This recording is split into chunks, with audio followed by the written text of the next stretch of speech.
Hi students, welcome to the part 6 of MCQ series for account CUET examination. आज के इस part में हम 29 एमसीक्यूज को डील करेंगे जो कि मोर और less accounting for share capital से रिलेट करते हैं।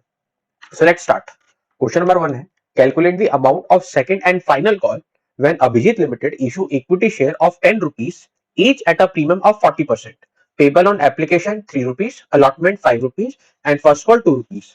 आपको इस क्वेश्चन के अंदर ये बता रखा है कि कंपनी के पास 10 रुपए का शेयर है और उसके ऊपर 40% का प्रीमियम है। 40% का प्रीमियम मतलब 4 रुपए का प्रीमियम है। दिस मीन्स जो कंपनी का इश्यू प्राइस है वो निकल कर आता है 14 रुपीज।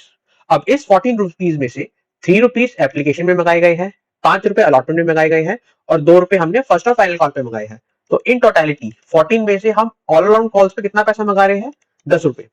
दिस मीन्स कि कंपनी ने 4 रुपए और मंगाने हैं जो कि कहां मंगाए जाएंगे? उसके सेकंड और फाइनल कॉल में। So the correct answer is B, second and final call 4 rupees. Next question है, what will be the correct sequence of events. आपको 4 सीक्वेंस बता रखे हैं, हमें इनके करेक्ट ऑर्डर को बताना है। For feature of share, default on call, reissue of share, amount transfer to capital reserve. अब सबसे पहले कॉल के ऊपर डिफॉल्ट होता है। एक बार जब कॉल के ऊपर डिफॉल्ट हो जाता है तो फिर हम उसको क्या करते हैं? शेयर्स को हम फोरफीचर कर लेते हैं। That is second event will happen first, forfeiture of share will happen after that. उसके बाद हम उन फोरफीचर शेयर को क्या करते हैं? रीइश्यू करते हैं। और जो री इश्यूड शेयर्स हमारे होते हैं उनसे रिलेटेड जो फोरफीचर होता है, लॉस को राइट ऑफ करने के बाद रिमेनिंग अमाउंट को हम कहां ट्रांसफर कर देते हैं? कैपिटल रिजर्व के अंदर। So the sequence is second, 1, 3 and 4. That is option number C. Second, 1, 3 and 4. Question number 3. As per section 52 of the Companies Act 2013, security premium reserve cannot be utilized for. Section 52 companies act का आपको conditions बताता है जहां पे जो आपने issue के समय सिक्योरिटी प्रीमियम को कलेक्ट किया है उस रिजर्व को आप कहां कहां यूटिलाइज कर सकते हैं। 5 ऐसी कंडीशंस है जहां सेक्शन 52 उनके बारे में बताता है। अब इसमें से आपको वो सीक्वेंस सेलेक्ट करना है जो कि उस कंडीशंस के अंदर एप्लीकेबल नहीं है। ऑप्शंस हैं, writing of capital losses, issue off fully paid bonus shares, writing of discount on issue of securities या राइटिंग ऑफ प्रीलिमिनरी एक्सपेंसेस। इसके अंदर से आप बोनस इशू कर सकते हैं, अपने इश्यू ऑफ सिक्योरिटीज के समय जो आपने डिस्काउंट दिया है उसको राइट ऑफ कर सकते हैं और प्रीलिमिनरी एक्सपेंसेस को राइट ऑफ कर सकते हैं। जो आप नहीं कर सकते वो है right of capital losses. Correct answer is a. Question number 4. Glencore Limited acquired machinery and building worth rupees 30 lakh rupees from Jinko Limited. The amount was paid by issue of equity shares of 100 each at a premium of 25. What number of shares will be issued by the Glencore company? इसके अंदर जो formula होता है that formula is what? Amount जो payable है divided by the issue price.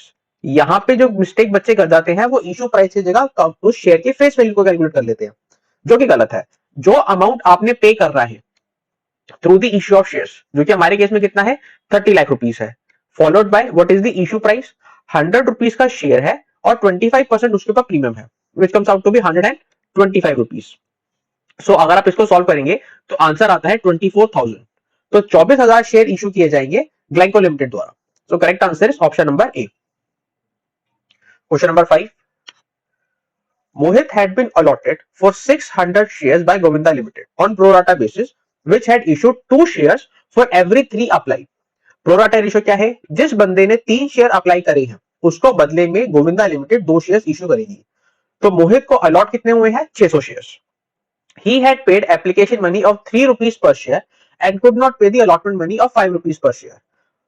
मोहित ने 3 रुपए की एप्लीकेशन मनी दे दी है लेकिन वो अलॉटमेंट मनी नहीं दे पाया 5 रुपए की। First and final call of 2 rupees per share were not yet made by the company. First और फाइनल कॉल 2 रुपए की अब तक कॉल नहीं की गई है, मतलब अलॉटमेंट के बाद की ही हमें सिचुएशन बता रही है। His shares were forfeited and the following entry will be passed. क्या एंट्री पास की जाएगी? कैपिटल अकाउंट डेबिट होता है, हमें पता है, forfeiture account and equity share allotment account.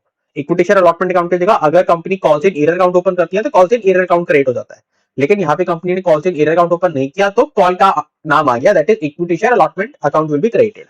आपको क्या बताना है? एक्स, वाई और जेड की जो फिगर्स है आपने वो कैलकुलेट करके देनी है। तो बिगिन विद हमें क्या बता रखा है कि मोहित को शेयर अलॉट कितने हुए हैं? मोहित को अलॉटमेंट कितनी हुई है? 600 शेयर्स की। उसने अप्लाई कितने के लिए किया होगा? ऑब्वियसली बात है अप्लाई ज्यादा के लिए किया होगा, that is 3/2 which comes out to be 900 shares. Application के समय मोहित ने 900 शेयर के ऊपर पैसा दिया होगा, कितना? 3 रुपए, which comes out to be 2700। लेकिन क्योंकि उसको अलॉटमेंट खाली 600 शेयर्स की हुई है, तो उसको पैसा देना कितना चाहिए था? खाली 1800। दिस मीन्स कि मोहित का 900 रुपए का बैलेंस है जो अभी भी गोविंदा लिमिटेड के पास पड़ा हुआ है unadjusted. Now we try to find out कि मोहित अगर अलॉटमेंट मनी देता, कितने शेयर्स पे देता? 600 शेयर्स के ऊपर, और कितना पैसा देता? 5 रुपए। तो उसको देने थे 3000 रुपीज, लेकिन इस 3000 में से 900 has already been receive from him at the time of application, जो एक्सेस मनी है अनएडजस्टेड। तो टेक्निकली हमें उससे खाली 2100 रुपीज रिसीव करने थे अलॉटमेंट के समय। Now we know share for future का अमाउंट कितना आएगा, इक्विटी शेयर अलॉटमेंट का अमाउंट कितना आएगा, और इक्विटी शेयर कैपिटल का अमाउंट कितना आएगा। आपको बस सीक्वेंस देखना है। तो सबसे पहले तो उससे आपको इक्विटी शेयर कैपिटल कितनी डेबिट करनी है, हमने कितने शेयर उसको दिए हैं? 600 शेयर। और कितने हमने पैसे अब तक कॉल कर लिए हैं? 3 रुपीज एप्लीकेशन के, 5 रुपए अलॉटमेंट के, दैट इज 8 रुपीज। तो 4800 should have been the capital account debit amount. उसके बाद उससे हमने शेयर फॉर फ्यूचर कितना किया है? What is the amount of money जो कि हमें उससे रिसीव हुआ है? दैट इज 2700 रुपीज, जब उसने एप्लीकेशन के टाइम हमें दिए थे। And finally what is the call से major amount? That is 2100 rupees, जो कि हमें उससे अब तक रिसीव नहीं हुई है। सो करेक्ट सीक्वेंस क्या है? 4800, 2700 एंड 2100 रिस्पेक्टिवली। अगर आप चेक करेंगे तो answer number C is the correct. अगले क्वेश्चन पे आते हैं। Which of the following is correct? इसमें से कौन सी स्टेटमेंट करेक्ट है? Interest on calls in advance is 10% per annum, and interest on calls in arrear is 12% per annum. Only one is correct, that is calls in advance पे 10% देना है, या only two is correct, that is either पे 12% देना है। दोनों ही statement correct है, या दोनों स्टेटमेंट इनकरेक्ट है। अगर आपने अकाउंटिंग को, शेयर कैपिटल को अच्छी तरह पढ़ा है, तो आपने कॉल्स इन एडवांस के ऊपर ज्यादा इंटरेस्ट दिया जाता है विच इज 12% पर एनम, और कॉल्स इन ईयर के ऊपर कम इंटरेस्ट दिया जाता है विच इज 10% पर एनम। यहां पे उन्होंने क्या किया है? उन्होंने इंटरेस्ट रेट को स्वैप कर दिया आपस में। तो करेक्ट आंसर क्या है? कि ये दोनों ही स्टेटमेंट इनकरेक्ट है, that is option number D is the right answer. Correct answer क्या है? एडवांस के ऊपर आपको 12% का इंटरेस्ट देना होता है, और ईयर के ऊपर आपको 10% का इंटरेस्ट देना होता है। Question number 7, 4 lakh equity shares were issued by the Satyam Construction Limited of 10 rupees at par. The amount to be payable is as follows. 2 rupees application के ऊपर है, 4 रुपए अलॉटमेंट में है, और बैलेंस अमाउंट फाइनल कॉल पे है। Application was received for 5 lakh shares by the company. Company ने 4 लाख शेयर इशू किए हैं, 5 लाख की उसको एप्लीकेशन मिली है। Directors of the company allotted the shares to the applicant on pro rata basis. Pro rata simple होगा, 5:4 का प्रोराटा बनेगा। तो जिन बंदों ने 5 शेयर के लिए अप्लाई किया है, उनको कितने शेयर दिए जाएंगे? 4 शेयर दिए जाएंगे। How much amount will be receive by the company in the first and final call? First और फाइनल कॉल पे कितना पैसा रिसीव किया जाएगा? अब यहां पे आपको पूरी एंट्रीज डालने की जरूरत नहीं है, आपने यहाँ पे दो चीजें चेक करनी है। एक चीज आप ये चेक कर लीजिए कि यहाँ पे कंपनी को एक्सेस मनी कितना रिसीव हो रहा है eight the time of application. यहाँ पे कंपनी को 1 लाख शेयर्स का एक्स्ट्रा पैसा मिलेगा, क्योंकि 4 लाख इक्विटी शेयर इशू किए गए हैं और 5 लाख की अलॉटमेंट उनके पास एप्लीकेशन आई है। तो 1 लाख का आपके पास एक्सेस मनी आया होगा। कितना पैसा आया होगा? 2 rupees, which is 2 lakh rupees. Now final call पे जाने से पहले ये सारा 2 लाख रुपए एडजस्ट हो गया, तो फाइनल कॉल पे अपना बैलेंस अमाउंट आएगा। चेक कैसे करेंगे? अलॉटमेंट में कितना पैसा आना चाहिए था? 4 लाख शेयर्स के ऊपर allotment money which is 4 rupees, which comes out to be 16 lakh. तो 16 लाख रुपए आपको अलॉटमेंट में मिलना चाहिए था, और एक्सेस मनी खाली 2 लाख है।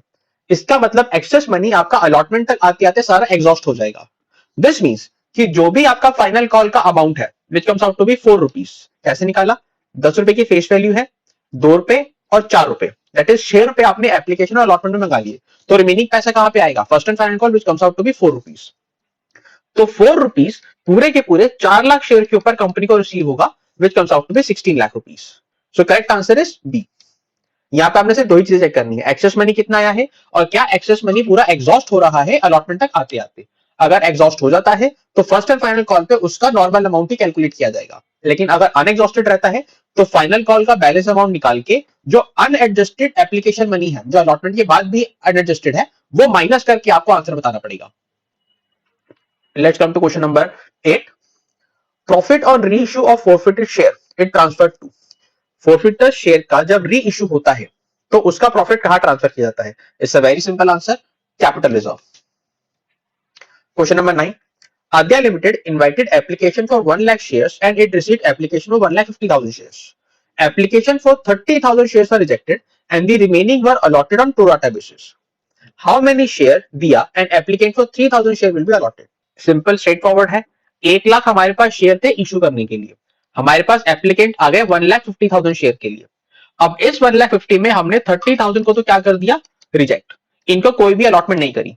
तो इसका मतलब ये 1,00,000 शेयर्स किनको अलॉट किए गए हैं, 1,20,000 शेयर एप्लीकेंट्स को। दिस इज 10:12 का pro rata ratio, that is her 12 share apply करने वाले को 10 शेयर अलॉट किए गए हैं। तो अगर दिया ने 3,000 शेयर अप्लाई करे हैं तो उनको कितने शेयर दिए जाएंगे, 10 डिवाइड बाय 12, जिसका आंसर आता है 2500। So the correct answer is option number A. Next question. APAR Limited forfeited 4,000 shares or 20 each fully called up, on which only the application money of 6 rupees has been paid. इस 4,000 में से 2,000 shares को आपने reissue कर दिया and 8,000 has been transferred to the capital reserve. Calculate the rate at which the shares have been reissued. आपको इस question के अंदर थोड़ा रिवर्स कैलकुलेशन करना पड़ेगा। स्टार्टिंग विद आपने कितने शेयर्स फोरफिट किए थे, 4,000 शेयर्स, और what is the issue and called up amount per share, that is 20 rupees, और आपने पेड अप अमाउंट कितना है, that is only 6 rupees has been paid up. तो सबसे पहले हम फोरफीचर अमाउंट निकालते हैं इन शेयर्स का। 4,000 शेयर थे, कितना पैसा रिसीव हुआ है, 6 रुपए, तो 4,000 into 6 which comes out to be 24,000, 24,000 is the forfeiture amount. Now out of this 4,000, 2,000 shares has been reissued, 2,000 share हमने क्या कर दिए हैं, रीइश्यू कर दिए हैं। अगर 4,000 शेयर के ऊपर 24,000 का फोरफीचर अमाउंट है तो 2,000 शेयर के ऊपर कितना फोरफीचर अमाउंट होगा, 50%। 4,000 का 50% आता है 2,000, तो 24,000 का 50% भी कितना आएगा, 12,000। इसका मतलब क्या है कि 2,000 शेयर के ऊपर 2,000 शेयर के ऊपर कंपनी को 12,000 का फोरफीचर अमाउंट है जो कि राइट ऑफ करना है। थोड़ा लॉस के थ्रू राइट ऑफ हो जाएगा, थोड़ा कैपिटल रिजर्व में, जो बच गया वो कैपिटल रिजर्व में ट्रांसफर किया जाएगा। अब उन्होंने ये बता रखा है कि 8,000 is the amount transfer to the capital reserve, 12,000 में से हमने 8,000 तो कैपिटल रिजर्व में ट्रांसफर कर दिया। इसका मतलब 4,000 अमाउंट वो होगा जो हमने अपने लॉस से राइट ऑफ किया होगा। 4,000 will be the amount which should have been written off in the issue of share loss. अगर 4,000 रुपए का लॉस है 2,000 शेयर के ऊपर, तो 1 रुपए के ऊपर लॉस, एक शेयर के ऊपर लॉस कितना आ गया, 2 रुपए का। What is the paid up value of, what is the total value of the share, 20 rupees, और आपने 2 रुपए का लॉस उठाया है। तो अगर 20 रुपए की शेयर की वैल्यू है और 2 रुपए का हमने उसके ऊपर लॉस उठाया है, तो 18 रुपए should have been the reissued value. हमने इसके अंदर कुछ नहीं किया, हमने सिर्फ रिवर्स कैलकुलेट करके कुछ फिगर्स को कैलकुलेट किया है। सबसे पहले हमने जितने शेयर फोरफिट हुए हैं हमने उनके ऊपर फोरफीचर अमाउंट निकाल लिया जो कि आता है 24,000। फिर हमने ये देखा कि भाई इन शेयर्स में से कितने शेयर्स को हमने रीइश्यू किया है जो कि आता है 50%, 2,000 शेयर।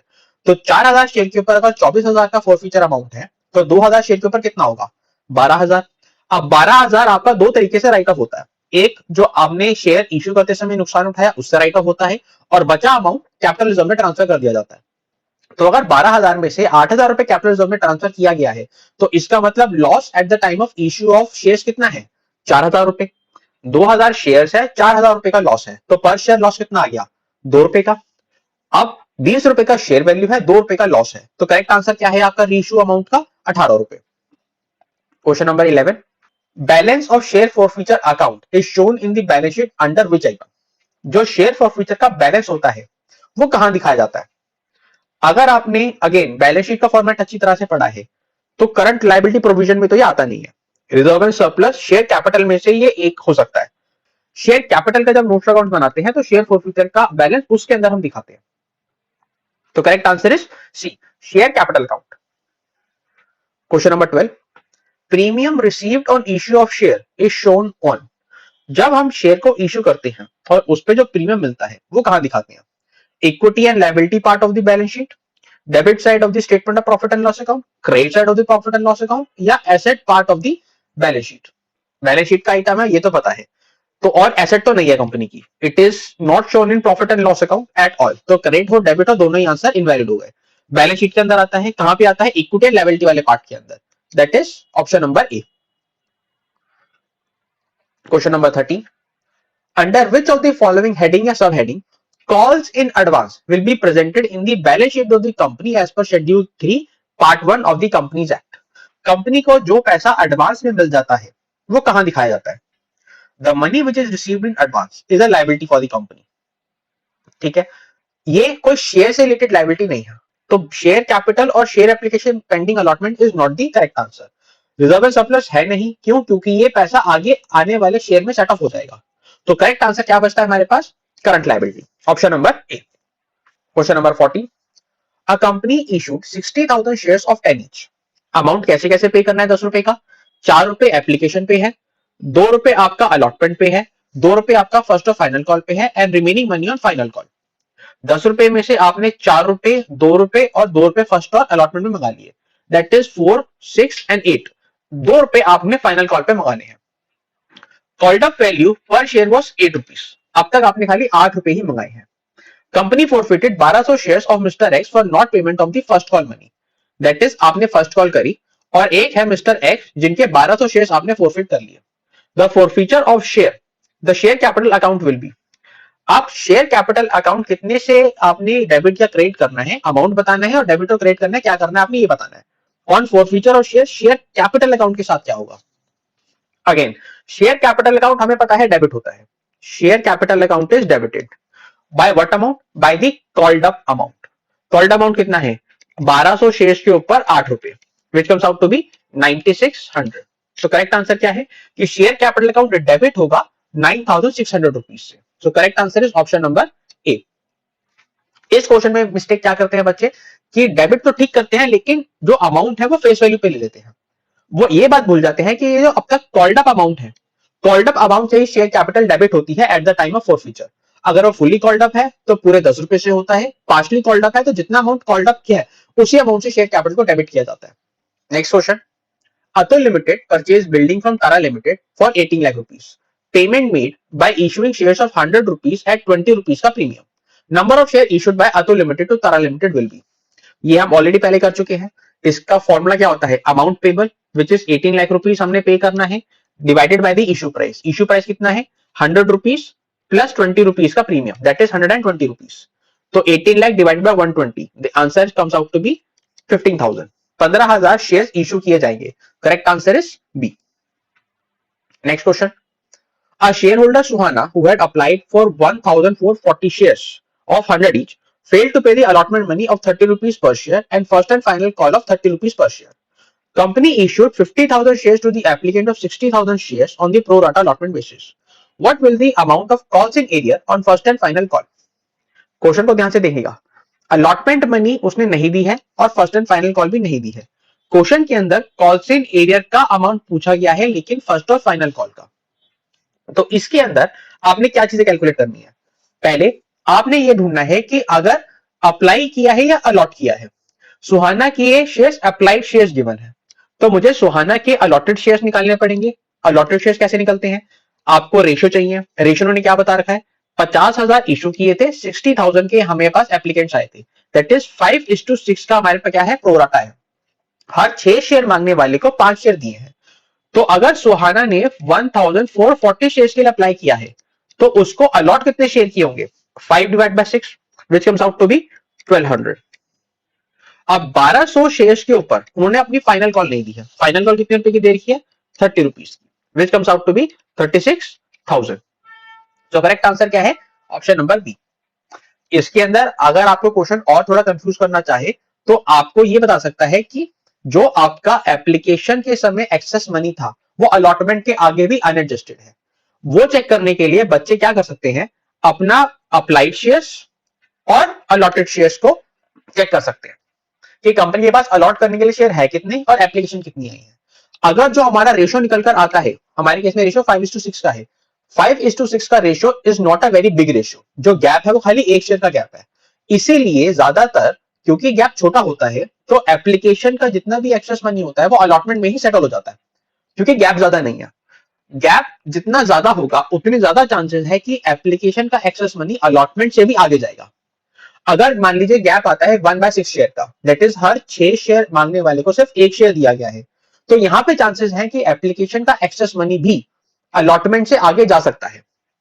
तो students can look for the pro rata ratio का गैप। गैप अगर छोटा है तो डायरेक्ट फर्स्ट और फाइनल कॉल का वो डायरेक्ट अमाउंट निकाल ले जितना उसका अमाउंट बनता है। अगर गैप बड़ा है then they have to calculate कि एक्सेस मनी है कितना, अलॉटमेंट में कितना एडजस्ट हो गया, और अगर कुछ पैसा बचा है तो फर्स्ट एंड फाइनल कॉल से एडजस्ट किया जाएगा। Question number 17, which of the following are the characteristics of a company.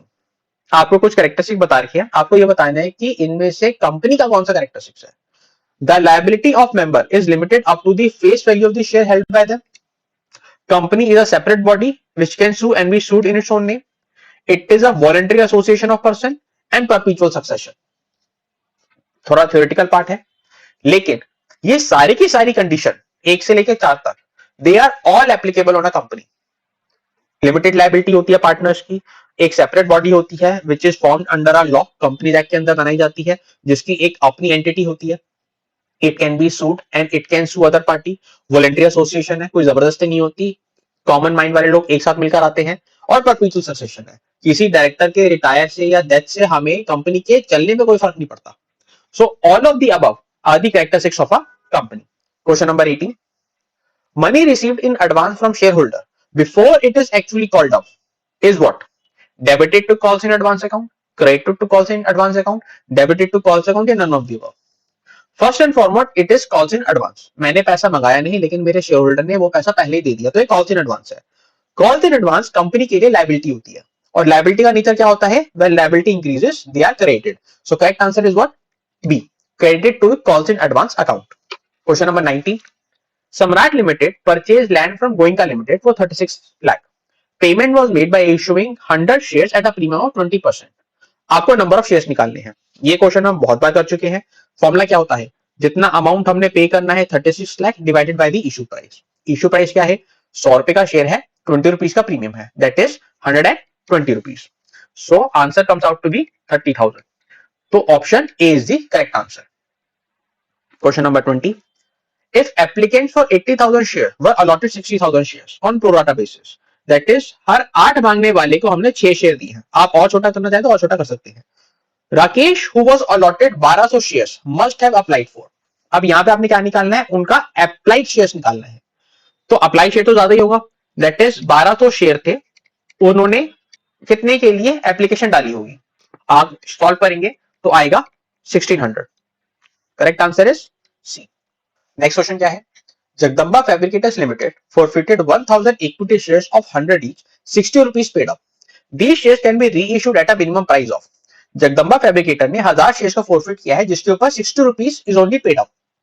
40 रुपए आपके कॉल्स इन एगर के हैं। द शेयर्स कैन बी री issued at a minimum price of. थोड़ा टेक्निकल पॉइंट है, लेकिन समझ लीजिए। फॉरफिटर हम जब शेयर का करते हैं और जब उसको रीइश्यू करते हैं, डिस्काउंट देते हैं। जो डिस्काउंट का अमाउंट है वो जितना मुझे उस शेयर के ऊपर पैसा मिल चुका है उससे ज्यादा नहीं हो सकता। That is the amount which I have received on the forfeited shares. यहां पे कितना है? 60 रुपए। 60 रुपए जितना मुझे पैसा मिला है, that is the maximum amount of discount I can give eight the time of री issue of those forfeited shares. तो अगर जगदम्बा फैब्रिकेटर्स को इन 1000 शेयर के ऊपर 60 रुपए मिल चुका है, तो जब ये 1000 शेयर री इशू किए जाएंगे तो 60 रुपए will be the maximum discount Jagdamba fabricator could give. So correct answer क्या है? B, 60 rupees. Question number 22, Golden Limited took over asset worth 10 lakh including machinery and liability of 3 lakh of Gawa Limited. Out of the purchase consideration 12 lakh 2 lakh bills payable में accept किए गए हैं, और remaining amount जो 12 लाख में से रिमेनिंग अमाउंट बच गया वो हमने कैसे सेटल किया है? 100 रुपीज के इक्विटी शेयर इश्यू करके at a premium 25%। How much amount will be credited to security premium and reserve account? अब वही बात को पूछने का अलग तरीका है। सबसे पहले आपको यह निकालना है कि what is the amount payable in terms of issue of shares. 12 lakh में से 2 लाख तो मैंने बिल्स पेबल एक्सेप्ट कर लिए, इसका मतलब खाली 10 लाख का ऐसा अमाउंट है जो हमने इश्यू ऑफ शेयर के थ्रू सेटल करना है। अगर 100 रुपए का शेयर है, 25% का प्रीमियम है, तो what is my issue price? 125 rupees. तो 8000 शेयर्स हैं जो इश्यू किए जाएंगे। अब what will be the amount of premium? 25% 100 रुपए का, which comes out to be 25 rupees. So security premium में कितना पैसा आएगा? 8000 share into 25, which comes out to be 2 lakh. So the amount credited to the SPR account is what? 2 lakh rupees. That is option number D. 23, Jawahar limited issued 40,000 equity shares of 100 each at par. 20% application पे है, 40% allotment पे है, और final call पे balance amount है। Application were receive for 50,000 shares by the company. हमारे पास applicant कितने के आ गए? 50,000 शेयर्स के। Director of the company allotted the shares on pro rata basis. Again ratio क्या बन जाएगा? 4:5 का। हर 5 शेयर मांगने वाले को 4 शेयर दिए जाएंगे और गैप भी ज्यादा नहीं है। How much amount will be received in cash on allotment? Interesting question है। आपके पास कितने शेयर का पैसा एक्सेस आया है? 10,000 शेयर का एक्सेस पैसा आया है। 40,000 का आपने मंगाया था, 50,000 का आपके पास आ गया, तो 10,000 का एक्सेस मनी आपके पास आया है। और कितना आया है? 100 रुपीज का 20%, विच इज 20 रुपीज। 2 लाख रुपए हमारे पास एक्सेस मनी रिसीव हुआ है, जो कहां सेटल होगा? जो अलॉटमेंट के टाइम सेटल होगा। अब अलॉटमेंट में हमारे पास 40,000 शेयर है और 40 रुपीज का अलॉटमेंट मनी है। 100 into 40%, which is 40 rupees, which is comes out to be 16 lakh। 16 lakh रुपए आपको अलॉटमेंट के समय मिलना चाहिए था, लेकिन क्योंकि ऑलरेडी आपके पास 2 लाख रुपए एक्सेस पड़ा है, तो आप वो एडजस्ट करके सिर्फ कितना पैसा मंगाएंगे? 14 लाख रुपीज।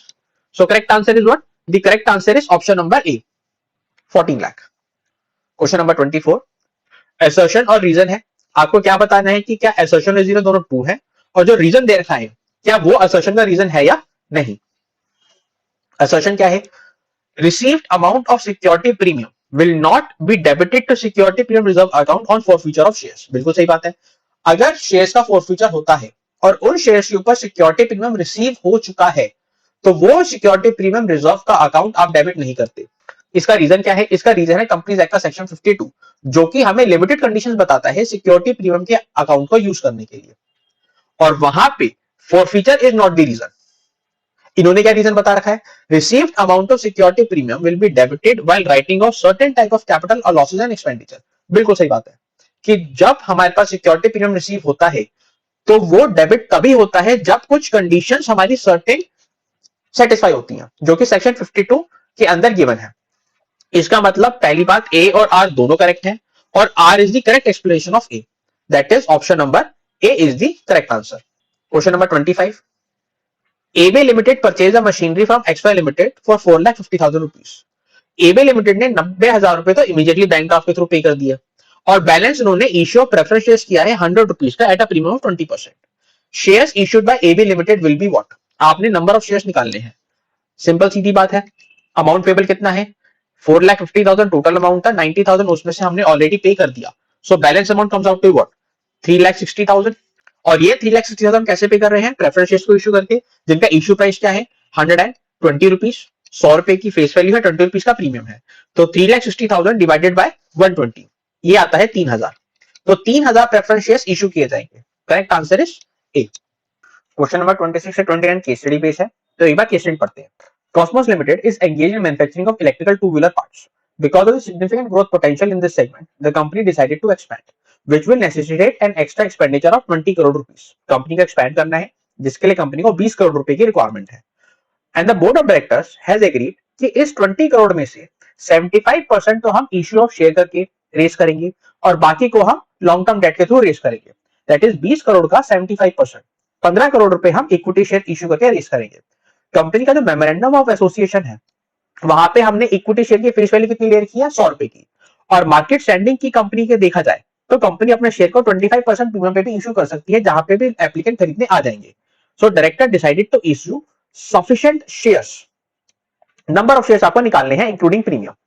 उसके बाद कंपनी ने जब अपना प्रोस्पेक्टस इश्यू किया पब्लिक को, तो उसके शेयर्स ओवर सब्सक्राइब हो गए बाय 2,50,000 शेयर्स। ये 2,50,000 शेयर्स हमें एक्सेस शेयर रिसीव हुए हैं as compare to my issued shares. Now which were issued letter of regret, इनको हमने रिजेक्ट और रिफंड कर दिया। अब इन इंफॉर्मेशन के बेस पे आपने इन चीजों का आंसर करना है।